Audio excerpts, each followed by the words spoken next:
Avui, en el segon capítol de la pesca al Campello, parlem amb Carmen Terol del paper de la dona en el món de la pesca. A més, José Antonio Soler, secretari de la Confraria de Pescadors del Campello, ens introduirà en la llotja per a conèixer el seu funcionament.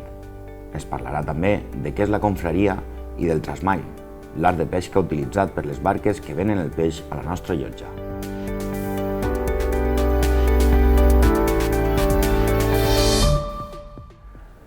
Carmen, a mi m'agradaria que ens donares la visió sobre el món de la pesca des del món de la dona.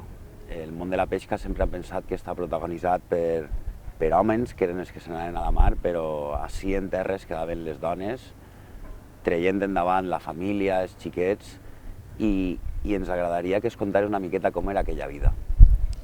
Pues sí, com tu dius, ha sigut un món d'homes i fins a dia d'avui segueix sent, perquè la dona avui per avui està en el sector de la pesca, igual que fa 60 anys. Sempre ha estat ahí, l'únic que ha estat en un segon pla, o sigui, no se li ha donat el recolzament que necessitava, perquè la dona, a part d'estar en casa, quedar-se soles, en els xiquets, criar-los, dur l'economia de la casa fins que plegara l'home en els diners, perquè fins que no tornaven no comptava la barca i no entraven diners a casa. O sigui, era una tasca complicada en aquests anys. I a part d'això, la dona també, a part de dur la casa, també tenia la seva feina dins de la pesca. O sigui, sempre ha treballat lligat a la pesca, com eren els rederes, que en Campello, sobretot, han tingut un muntó de dones rederes i no fa molt li van fer un merescut homenatge a totes aquestes dones, però era com una feina que no tenia importància. La importància la tenia l'home perquè era el que eixia a la mar, era el que... Bueno, sabem tots que és una feina dura, l'estar tant de temps fora de casa, però mai s'ha reconegut a la dona en la seva feina. Jo de xiqueteta també, o sigui, la meva família tota la vida ha treballat en la mar. Mon pare no va passar tant de temps fora de casa, ell pescava en la badia, tots els dies el teníem en casa, però la seva imatge era anem a esperar el papà, que ve la barca, mira, ja estan ahí, i aquesta imatge la tinc. Però fins al cap de setmana jo no disfrutava de mon pare. O sigui, jo tot el dia era amb ma mare, per escola, per fer els deures, per anar a passejar. O sigui, i sempre has disfrutat a ton pare el cap de setmana, perquè el pare tenia que alçar-se al matí, tenia que descansar i no estaves en ell. I després, quan han estat també tant de temps fora, 6 mesos, això multiplica-ho per el dia a dia, o sigui, és dur de passar. Jo també ho he passat perquè el meu home també va treballar per la part de Canàries, també estaven 6 mesos sense vindre i 7 mesos, i és dur també en l'aspecte dels xiquets, quan cries a un xiquet, i aquesta imatge del papa que ve carregat de joguets, que està 2 mesos per disfrutar-lo, i tu eres la mala, la mama és la mala, la mama és la que renega, la mama és la dura, La que baralla. La que baralla dia a dia, però la dona de veres que sempre ha estat ahí, tant en casa, portant l'economia dia a dia, com també en les tasques. La dona ha sigut remendadora, han hagut dones beneores, com va ser el meu cas després,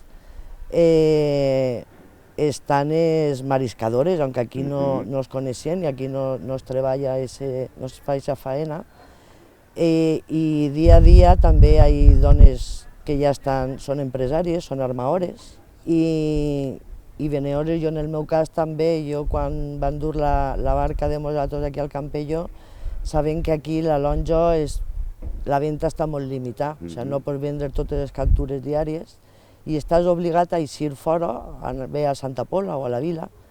I clar, si la barca entrava a les 6 o a les 7 de l'esprà, carregar el peix, anar a tenir fora, fins que tornaves a casa se te feien les 9 i mitja de la nit. Sabent que ens endemà a les 5 del matí ja estaven una altra volta fent feina. Entonces jo mateixa vaig dir, pues, aquesta feina puc fer-la jo.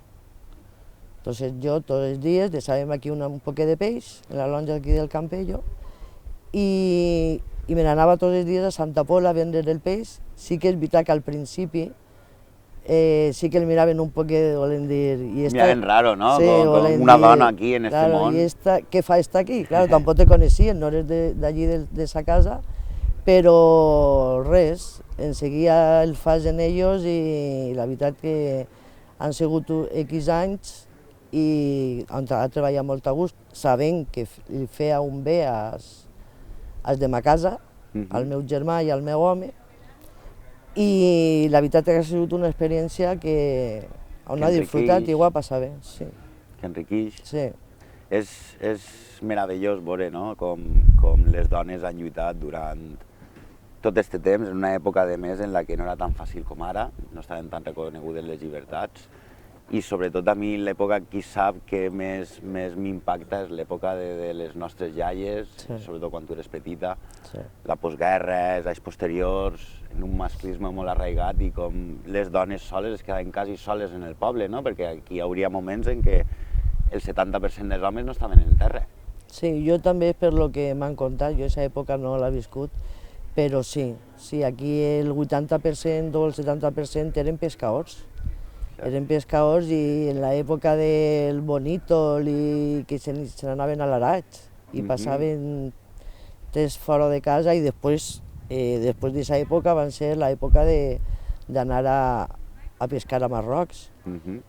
I ahir eren mesos i mesos, mesos i mesos i la dona es quedava soles. Una dona mediterrània, una dona molt valenta i molt treballadora. És que són valentes les dones, són valentes les dones. I gràcies a tot i pues, ara és quan està reconeixent ese paper. I en el nou Fons Europeu de la Pesca crec que està considerant-se ja el donar ajudes a dones emprenedores en projectes dins de la pesca que siguin factibles. I també ara mateix crec que estan en reunions, també vol formar-se una federació nacional de dones de la pesca. En un principi una associació de la Comunitat Valenciana i una d'Andalusia són els que han dit de crear-la i també hi entrarien altres associacions i agrupacions tincantes que de Galícia, d'Astúries, de Catalunya, o sigui que poquet a poquet va fent-se camí i aplegarà el moment en què el paper de la dona estiga reconegut. I a més, avui per avui, també elles formen part d'òrgans decisius de la pesca, estan en associacions, estan en agrupacions, en les cofradies, poquet a poquet perquè costa. Sempre en el recolzament de l'administració espanyola i en l'europea. Per supost. El recolzament de les institucions en el tema de la integració de la dona és fonamental. Sí. Bienvenidos. En este momento nos encontramos en la lonja de pescado fresco del Campello. Esta lonja tiene algo muy especial. Somos una de las poquitas lonjas de la costa española donde la subasta se realiza directamente al público y donde hoy podemos, si lo creemos conveniente, adquirir una bandeja de pescado directamente de una embarcación de pesca profesional y donde lógicamente no existen los intermediarios. Debido a esto, todas las tardes tenemos la obligación de explicar las normas más importantes para poder participar en esta especial clase de subasta. Tenéis que saber que hablar de subasta siempre es hablar de precio, del precio de todas las bandejas que vayan apareciendo sobre la mesa. Y hay que saber que la subasta, el precio de las bandejas, siempre se va a realizar a la baja, precio por kilo y precio base. Las cantidades que están... José Antonio, eres el secretario de la Cofradía de Pescadores. ¿Podrías explicarnos qué es la Cofradía de Pescadores del Campello? Bueno, pues la Cofradía de Pescadores de Campello es una asociación donde se engloban todas las embarcaciones de esta localidad. Yo quiero contaros un poquitín también cuándo nacimos, porque esta cofradía nació en el año 1919. Entonces, en aquella época, pues teníamos 210 embarcaciones, éramos una de las cofradías más importantes del Mediterráneo. Hemos tenido mucha lucha, desde ese mismo año se tuvo esa lucha por crear un puerto, que fue el problema que hemos tenido siempre aquí. No pudimos crearlo hasta el año 1991 y cuando se creó el puerto de Campello, pues entonces se creó lo que estamos ahora aquí, que es la lonja de pescado. La lonja de pescado es una lonja especial, es una lonja donde la subasta se realiza directamente al público, donde no hay intermediarios, donde nuestro público se lleva el pescado el más fresco que se puede llevar, porque es el pescado de una embarcación de pesca profesional, no tenemos ningún tipo de intermediarios. Esta lonja, además, la cofradía como tal es pionera en otras actividades que hacemos también, porque en colaboración con el Ayuntamiento del Campello tenemos actividades como las visitas de los escolares, tenemos degustaciones que hacemos de forma gratuita de las especies de poco valor comercial. Bueno, somos una cofradía un poquitín especial, ¿no? Y la suerte que tenemos es que la tenemos aquí en Campello. Merece la pena visitarla, sin duda. Me dices 1919, 215 embarcaciones, posiblemente una de las flotas más potentes del Mediterráneo. ¿Cuántas embarcaciones hay actualmente en Campello? Bueno, pues actualmente tenemos solamente 10 embarcaciones de artes menores, son embarcaciones pequeñitas, trasmayeros. Y bueno, el problema que hemos tenido, aparte de lo que te comentaba, que no hemos tenido puerto y eso hizo que las embarcaciones se fuesen por el Mediterráneo. Claro. Pues bueno, el problema que hemos tenido también es que el turismo aprieta mucho más que la pesca profesional.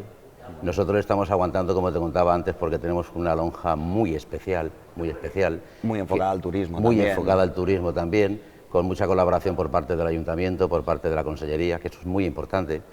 Y estamos aguantando por ahí, ¿eh? Somos 10 embarcaciones, 10 familias, 33 trabajadores y bueno, estamos intentando mantener uno de los sectores importantes. No hay que olvidar que Campello cuando nació con una potente flota y además la economía de aquel Campello que acababa de iniciar se basaba todo en la pesca.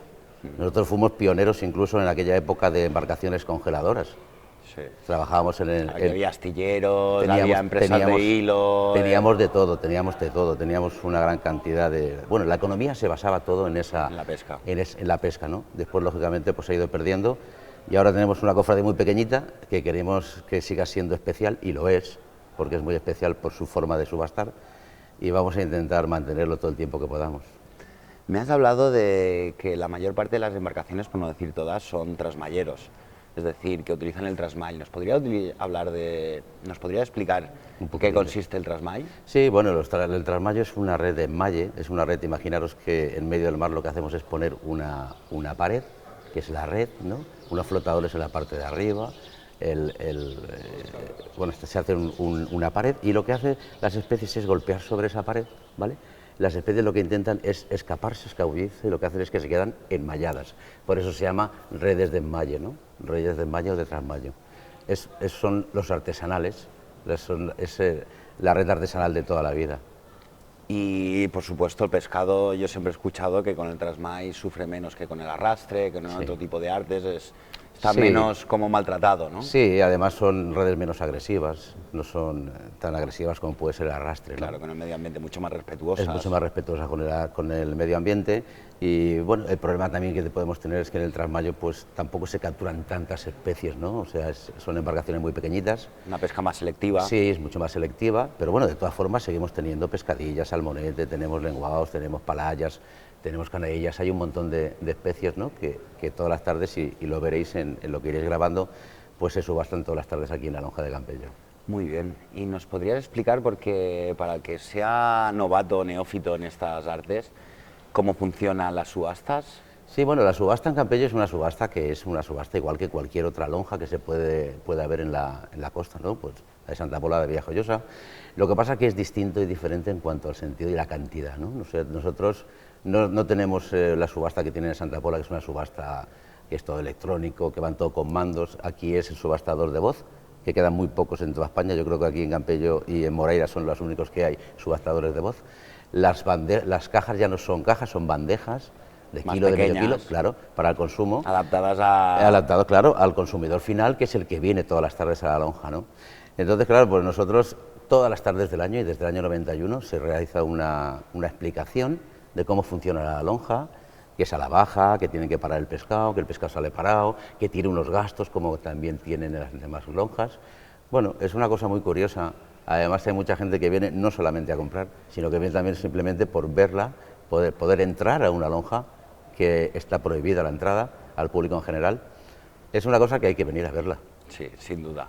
Es un espectáculo. Es un espectáculo. De venir a ver. Sí, sí. Bueno, pues muchas gracias, José Pues Antonio. nada, a vosotros, y aquí estamos para lo que queráis. Muy bien.